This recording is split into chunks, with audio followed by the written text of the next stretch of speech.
ጤና ይስጥልኝ። ይህ ከእኔ ጋር እናንብብ የተሰኘው የዩቲዩብ ቻናል ነው። እንደምታስታውሱት አለመኖር ከተባለውና በዶክተር ዳዊት ወንድማገኝ ከተደረሰው መጽሐፍ ላይ 24 የሚያክሉ ክፍሎችን ይዤላችሁ መቅረቤ ይታወሳል። ከዚህ በኋላ ያሉትን ክፍሎች ደግሞ በግላችሁ እንድታነቡ እያበረታታሁኝ ዛሬ የፍርድ ቀን ዘመቻ ከተባለው መጽሐፍ ላይ ተከታዮቹን ክፍሎች ይዤላችሁ ቀርቤያለሁ። እንደምታስታውሱት የፍርድ ዘመቻ የተባለው መጽሐፍ በሲድኒ ሼልደን የተደረሰ መጽሐፍ ነው። ከዚህ መጽሐፍ ላይ 2 ምዕራፎችን ከዚህ ቀደም ይዤላችሁ መቅረቤ ይታወሳል። ዛሬ ከምዕራፍ 3 ጀምሮ ያሉትን የተወሰኑ ምዕራፎች ደግሞ ይዤላችሁ ቀርቤያለሁ። እንደምትወዱት ተስፋ አድርጋለሁ። ለዚህ ቻናል አዲስ ከሆናችሁ ሰብስክራይብ ማድረጋችሁን አትርሱ። የደወሏን ምልክት ከነካችሁ አዳዲስ የሆኑ ቪዲዮዎች ሲለቀቁ መልእክት ይደርሳችኋል።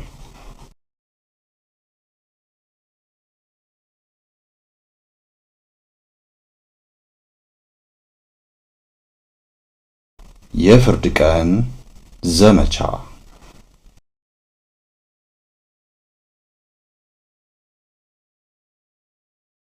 ደራሲ ሲድኒ ሼልደን፣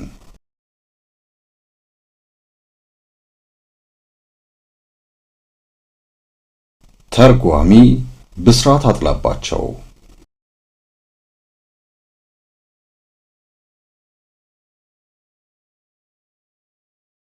በሰኔ 2012 ዓመት ታተመ።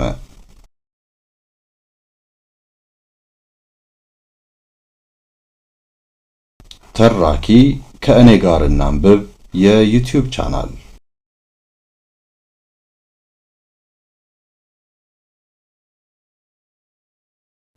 ምዕራፍ 3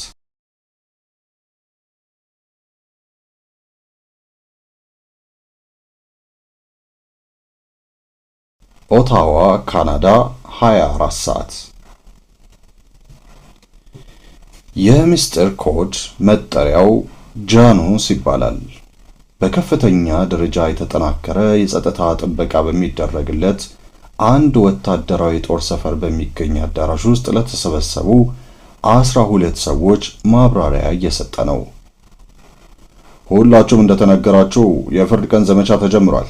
በከፍተኛ ፍጥነትና በጥብቅ ምስጢር ተፈልገው መገኘት ያለባቸው የዓይን ምስክሮች አሉ። ሊደርስ በሚችል የምስጢር መባከን ምክንያት በተለመደው የስለላ መዋቅር ለመጠቀም አልተቻለም። ለመሆኑ ለዚህ ስራ የምንጠቀምበት ሰው ማን ነው? ግዙፍና ትዕግስት የለሽ የሆነ ሩሲያዊ ኮማንደር ሮበርት ቤላሚ ይባላል። ኮማንደሩ የተመረጠው እንዴት ነው? ጨካኝና የገዥነት ስልጣን የሚታይበት ጀርመናዊ። ኮማንደሩ የተመረጠው የሲአይኤ፣ የኤፍቢአይ እና የሌሎችም ከግማሽ ደርዘን በላይ የሚሆኑ የስለላና የመረጃ ድርጅቶች የኮምፒውተር ፋይል ፍተሻ ከተደረገበት በኋላ ብቃቱ ስለታመነበት ነው። እባክዎን የሰውየውን ብቃትና ችሎታ ምን እንደሆነ ለመጠየቅ እችላለሁን? ትሁትና ሚስጥራዊ የሆነው ጃፓናዊ። ኮማንደር ሮበርት ቤላሚ በመስክ ስራ ከፍተኛ የሆነ ልምድ ያለውና 6 የተለያዩ ቋንቋዎችን አጣርቶ እንደ ተወላጆቹ ለመናገር ከመቻሉም በላይ መረጃን ፈልፍሎ የማውጣት ብቃቱን በተደጋጋሚ ያስመሰከረ ሲሆን በአሁኑ ጊዜ በሕይወት የሚገኝ ምንም የሥጋ ዘመድ የለውም። የጉዳዩን አስቸኳይነትስ ተገንዝቧል? አደገኛውና ንቀት የሚታይበት እንግሊዛዊ። አሁን ሁሉም ምስክሮች በአስቸኳይ አድኖ የማግኘቱን ጉዳይ ተረድቶታል፣ ይጠበቅበታልም። የተልእኮውንስ ተግባር ተረድቷል? ጨቅጫቃና ደረቅ ፈረንሳዊ። የለም፣ አልተረዳም። ምስክሮቹን ፈልጎ ካገኛቸው በኋላስ? ትዕግስተኛና ቀልጣፋው ቻይናዊ። ጣፋጭ የሆነ ሽልማት ይሸለማል ሲል ጃኑስ ጥያቄና መልሱን ደመደመ።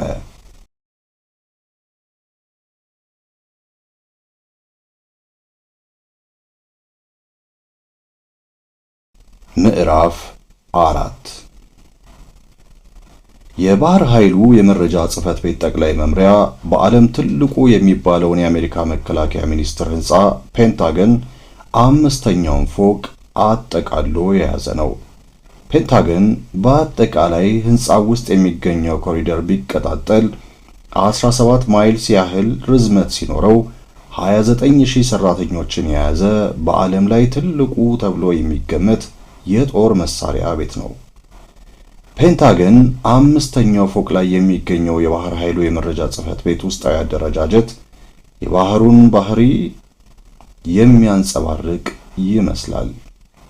ጠረጴዛዎችና የሰነድ መያዣ ቁም ሳጥኖች በሁለተኛው ዓለም ጦርነት የነበረውን የጦሩን ተሽከርካሪዎች ወይራማ አረንጓዴ ቀለም ወይም በቪየትናም ጦርነት ወቅት የጦር መርከቦቹ ተቀብተውት የነበረውን ግራጫማ ቀለም የተቀቡ ሲሆን ግድግዳዎቹና ኮርኒሶቹ ደግሞ ነጣ ያለ ቢጫ ቀለም የተቀቡ ናቸው። ይህን ቀለም ሮበርት ባይወደውም ከተላመደው ሰንብቷል። ሮበርት ሕንፃው ውስጥ ገብቶ ወደ እንግዳ መቀበያው ዴስክ ሲቀርብ ሁሌም የሚገኘው የተለመደው ዘብ እንደምን አደር ኮማንደር፣ እባክህ የይለፍ ፈቃድን ብታሳይኝ አለው። ሮበርት እዚህ ቦታ ለ7 ዓመታት ሲሰራ በቀን የይለፍ ፈቃዱን እያሳየ ነው ቢሮ የሚገባው። ደንቡ አይለወጥም። ፈቃዱን አወጣና ለዘቡ አሳየው። ዘቡም ይለፉን አየና አመሰግናለሁ ኮማንደር አለ። ሮበርት ወደ ቢሮ በማምራት ላይ ያለ በወንዙ በኩል ባለው መግቢያ ላይ በሚገኘው የመኪና ማቆሚያ ስፍራ ሆኖ ወደ ስዊዘርላንድ የሚበርበት አውሮፕላን ድረስ ሊያጅበው የሚጠብቀውን ሻምበል ዱገርቲንን አስታወሰ። ወደማይቻለው ግዳጁ የሚሸኘውን። ሮበርት ቢሮ ሲገባ ጸሐፊው ባርባራ ቀድማ በስራዋ ገበታ ላይ ተገኝታ ነበር። እንደምን አደር ኮማንደር፣ ተጠባባቂ ዳይሬክተር በጽህፈት ቤታቸው ላይ ይፈልጋሉ አለችው። ሊጠብቅ ይችላል። በመጀመሪያ ከአድሚራል ዊታከር ጋር በስልክ አገናኝ። እሺ ጌታዬ። ከአንድ ደቂቃ በኋላ ሮበርት ከአድሚራሉ ጋር እየተነጋገረ ነበር። ሮበርት፣ ስብሰባውን እንደጨረስክ ገምታለሁ። አሁን ከጥቂት ደቂቃዎች በፊት ጨረስኩ። አካሄዱ እንዴት ነበር? የሚማርክ ነበር። ቁርስ አብረውኝ ሊመገቡ ይችላሉ አድሚራል? አሁን እችላለሁ። እዚያው እንገናኝ አሉ አድሚራሉ ያለ ማመንታት። መልካም፣ የይለፍ ወረቀት ተውሎታለሁ አለ ሮበርት። በጣም ጥሩ፣ ከ1 ሰዓት በኋላ አገኘሃለሁ። ሮበርት ስልኩን ዘጋው። ለአንድ አድሚራል የይለፍ ፈቃድ ሲሰጥ አይገርምም?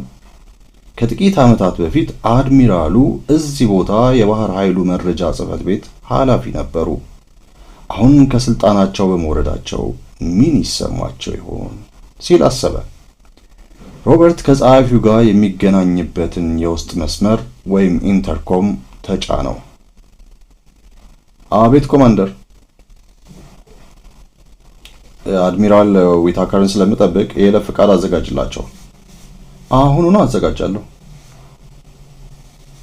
አሁን ደግሞ የባህር ኃይል መረጃ ጽሕፈት ቤት ተጠባባቂ ዳይሬክተር የሆነው ደስቲን ቶረንተን ዘንድ ሪፖርት ማድረጊያ ሰዓት ነው። ምዕራፍ 5 የባህር ኃይል መረጃ ጽሕፈት ቤት ተጠባባቂ ዳይሬክተር የሆነው ደስቲን ቶረንቶን ወደ ዝነኛነቱ ደረጃ ሊወጣ የቻለው አናፖሊስ ያፈራቸውን ታላቅ አትሌት በመሆኑ ነው።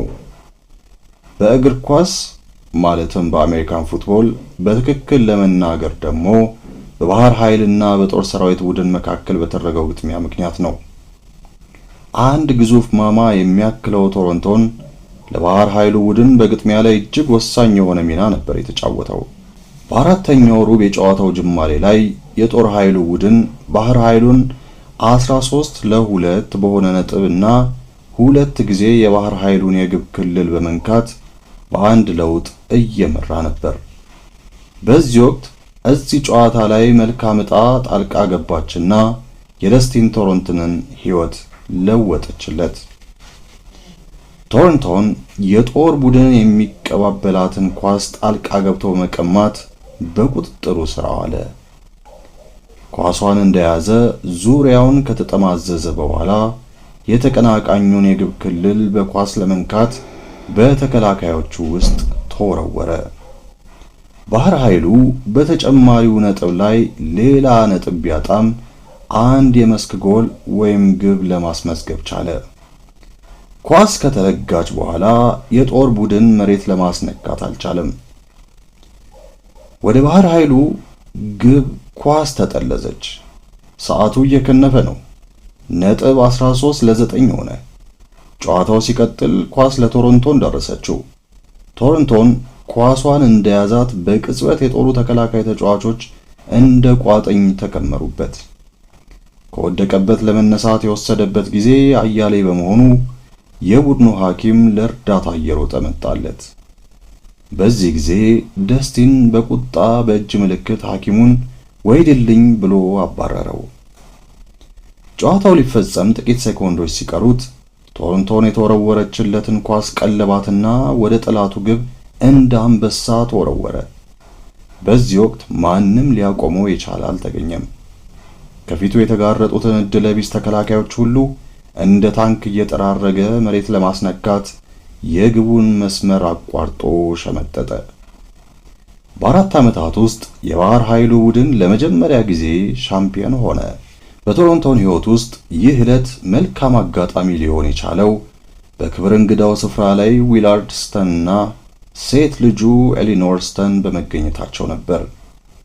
በስቴዲየሙ ሙሉ የታጨቀው ሕዝብ በተጋጋለ ስሜት ከመቀመጫው ተነስቶ ለቶሮንቶን በከፍተኛ ጭብጨባና ጩኸት አድናቆቱን ሲገልጽለት ኤሊኖር ወደ አባቷ ዞር አለችና በለሆሳስ ድምፅ ይህን ሰው ላገኘው ሻለሁ አለችው።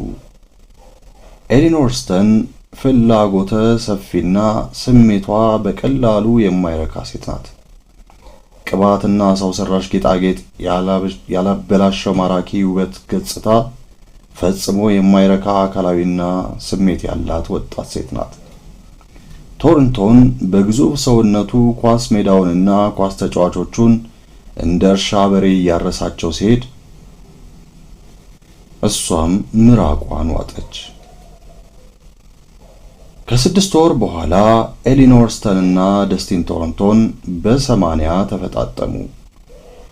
ጅማሬው ይህ ነበር።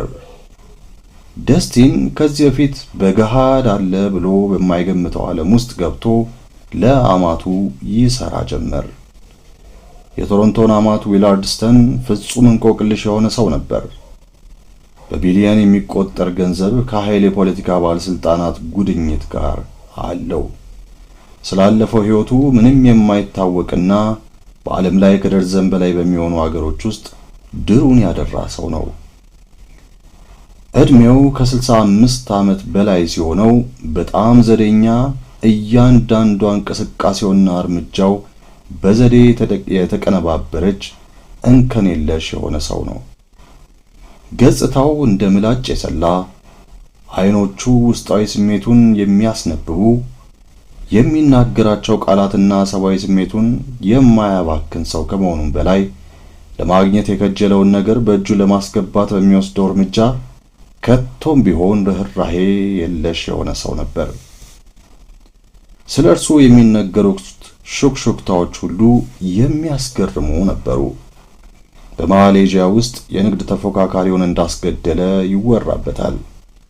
እንዲሁም የአንድ ኤሚር ሚስት ያማግጥ እንደነበርም ይነገራል። ከዚህም በላይ በናይጄሪያ ድል ለመምታት የበቃ አብዮት በገንዘብ እንደደገፈና በኋላም መንግስት በርካታ ክሶችን ቢመሰረትበትም በረቀቀ ምስጢራዊ ዘዴና ተንኮል የተመሰረተበትን ክስ ውድቅ ለማድረግ እንደቻለም የሚተረክለት ጉዳይ አለ። ዊላርድ ስተን መደለያ በመስጠት እንደራሴዎችን በጉቦና በምልጃ የማሳሳት ተግባር በመፈጸም የሚታማ ሰው ሲሆን የፕሬዝዳንቶችንና የነገስታት አማካሪ ለመሆንና ጆሮአቸውን ለማግኘት የበቃ ሰው ሆኗል። በአጠቃላይ ዊላርድ ስተን ኃያል ሰው ነው። ከዊላርድ ስተን ንብረት ውስጥ በኮሎራዶ ተራሮች መሃል የሚገኝ ብቸኛ የሆነ በየዓመቱ ሳይንቲስቶች፣ የኢንዱስትሪ ባለቤቶች እንዲሁም መራሄ መንግስታት ለስብሰባና ለሴሚናር የሚገኙበት በታጠቁ ዘቦች በጥብቅ የሚጠበቅ ሰፊ ርስት አለው። ዊላርድስተን የልጁን ጋብቻ ማጽደቅ ብቻ ሳይሆን እንዳውም የሚጋፈፋትና ያደፋፍራትም ነበር። የልጁ ባል ብሩህ አእምሮ የታደለ እንደፈለጉ የሚጠመዝዙትና የሚመሩት ከመሆኑም በላይ በምኞት እና በተስፋ የተሞላ ሰው ነበር። ከጋብቻቸው 12 ዓመታት በኋላ ዊላርድስተን ለልጁ ባል ለቶሮንቶን አስፈላጊ ሁኔታዎችን አመቻቸለትና በደቡብ ኮሪያ አምባሳደር ሆኖ እንዲሾም አደረገው። ከበርካታ ዓመታት በኋላ ፕሬዝዳንቱ በተባበሩት መንግስታት ድርጅት አምባሳደር አድርገው ሾሙት። በመጨረሻም አድሚራል ዊታከር ከስልጣናቸው በመነሳታቸው የባህር ኃይል መረጃ ጽሕፈት ቤት ተጠባባቂ ዳይሬክተር ተብሎ ተሰየመ። ቶሮንቶን የተሾመ ዕለት ዊላርድስተን አስጠራውና እንዲህ አለው፣ ይህ ገና ጅማሬ ነው። ስለ አንተ የወደፊት ዕጣ በጣም ትልቅ የሆነ ዕቅድ አቅጄልሃለሁ ብሎ ቃል ገባለት። የገባውን ቃል ተራ በተራ ተግባራዊ ማድረግ ቀጠለ።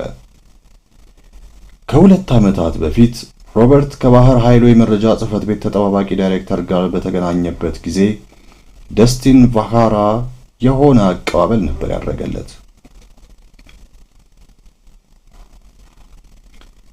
ከ2 ዓመታት በፊት ሮበርት ከባህር ኃይሉ የመረጃ ጽሕፈት ቤት ተጠባባቂ ዳይሬክተር ጋር በተገናኘበት ጊዜ ደስቲን ሻካራ የሆነ አቀባበል ነበር ያደረገለት። ተቀመጥ ሮበርት፣ ከግል ማህደርህ እንደተረዳሁት አንድ የሆነ ጥጃ ነገር ነህ አለው።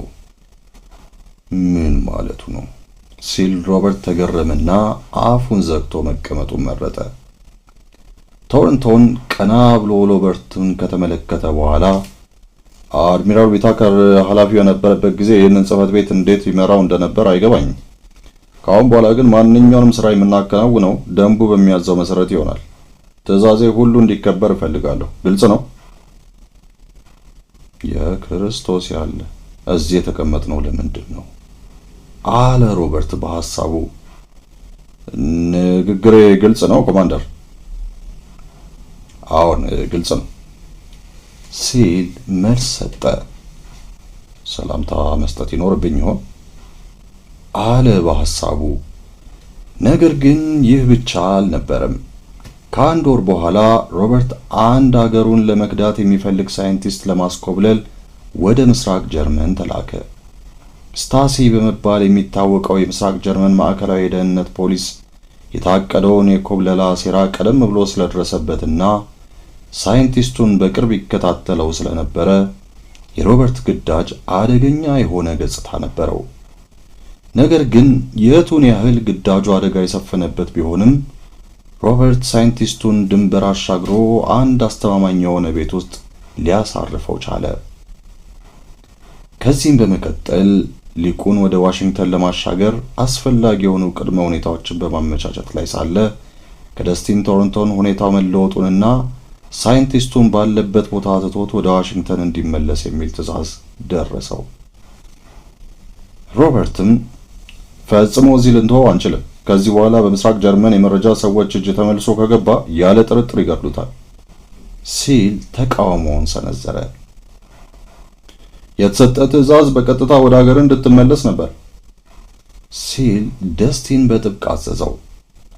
ሮበርት የመጨረሻውን ትዕዛዝ ከሰማ በኋላ እኔ ደግሞ በፍጹም አልተውም ብሎ ወሰነና የእንግሊዝ የመረጃ ድርጅት ወይም MI6 ባልደረባ ለሆነ አንድ ወዳጁ ስልክ ደውሎ ሁኔታውን ሁሉ አብራራለት።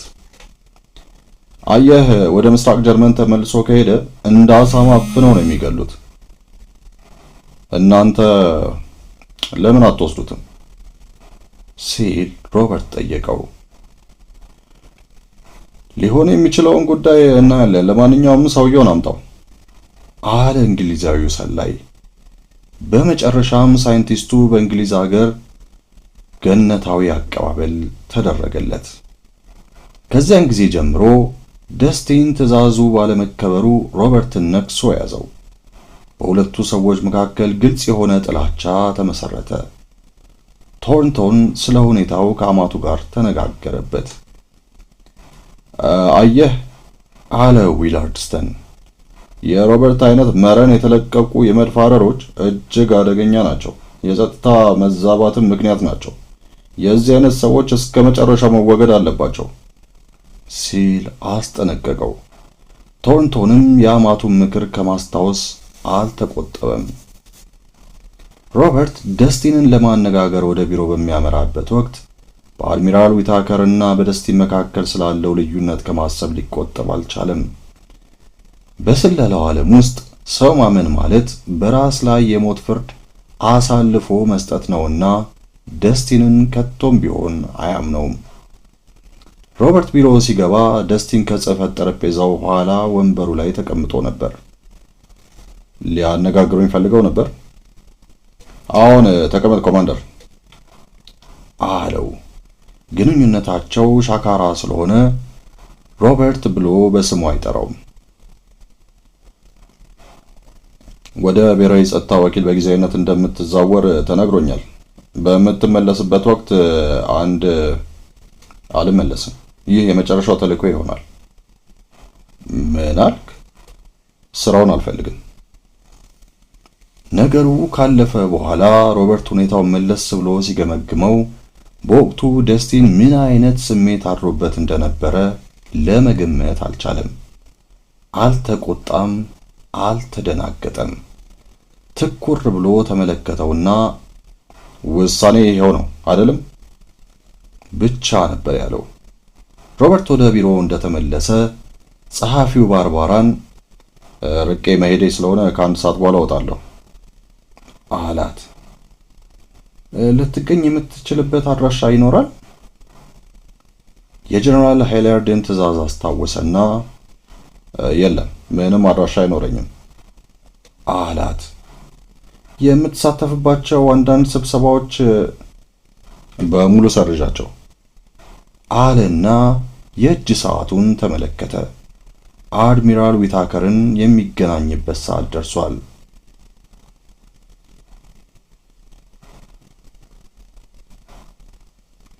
ሮበርትና አድሚራሉ ቁርሳቸውን ባዶ ምድር የሚል መጠሪያ በተሰጠውና በፔንታገን ማዕከላዊ ስፍራ በሚገኝ ቡና ቤት ተመገቡ። ምግብ ቤቱ ይህንን መጠሪያ ሊጎናጸፍ የቻለው ፔንታገን የመጀመሪያ ጸረ ዩናይትድ ስቴትስ የኒውክሌር ጥቃት የሚያርፍበት ቦታ ነው ተብሎ ስለሚገመት ነው። ሮበርትም ከሰሚ ጆሮ ራቅ ብለው በሚስጥር ለመወያየት እንዲችሉ ገለልተኛ የሆነ ቦታ አስቀድሞ አስይዞ ነበር። አድሚራሉ ልክ በቀጠሮ ሰዓት ነበር የደረሰው። አድሚራሉ ከስልጣን በግማሽ ጡረታ መልክ መገለሉ በአካሉ የማሟሸሽና የመሸምገል ጥላ ጠልቶበታል። ከዓመታት በፊት ማራኪ ገጽታ፣ ጠንካራ ቁመትና ብርማ ጸጉር ነበረው። ሮበርት የአድሚራሉን ጭፍራ በመሆን በአንድ ወቅት ቪየትናም፣ ቀጥሎም በባህር ኃይል የመረጃ ጽሕፈት ቤት ውስጥ ሰርቷል። አድሚራሉን ልክ እንደ ወላጅ አባቱ ነበር የሚመለከተው። አድሚራል ዊታከርም ለሮበርት ምትክ አባቱ ነው። እንደምን አደርክ ሮበርት? ወደ ብሔራዊ ጸጥታ ወኪል ድርጅት አዛወሩ እንዴ? አለ አድሚራሉ ወንበር ስቦ እየተቀመጠ። ሮበርት ራሱን በአዎንታ እየነቀነቀ በጊዜያዊነት አዛውረውኛል ሲል መልስ ሰጠ። የቡና ቤቱ አስተናጋጅ ትዕዛዝ ለመቀበል አጠገባቸው መታ ቆመች። አድሚራል ዊታከር የምግብ ዝርዝሩን እየተመለከተ እዚህ ቦታ ምግባቸው ምን ያህል መጥፎ እንደሆነ ዘንግቼዋለሁ አለና ዙሪያ ገባውን በፈገግታ መቃኘት ጀመረ። እዚህ ቦታ እንደገና ለመመደብ በጣም ይመኛል። ምን ነው በቀል ነው ሲል ሮበርት በልቡ ተመኘ።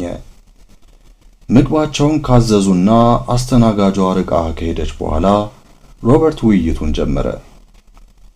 አንድ የአየር ንብረት መመርመሪያ ባሎን ሲከሰከስ የተመለከቱ የአይን ምስክሮችን አንዳንድ የ3000 ማይልስ ርቀት ጉዞ የሚሸፍን ተልዕኮ ሃሊያርድ ሰጥቶኛል።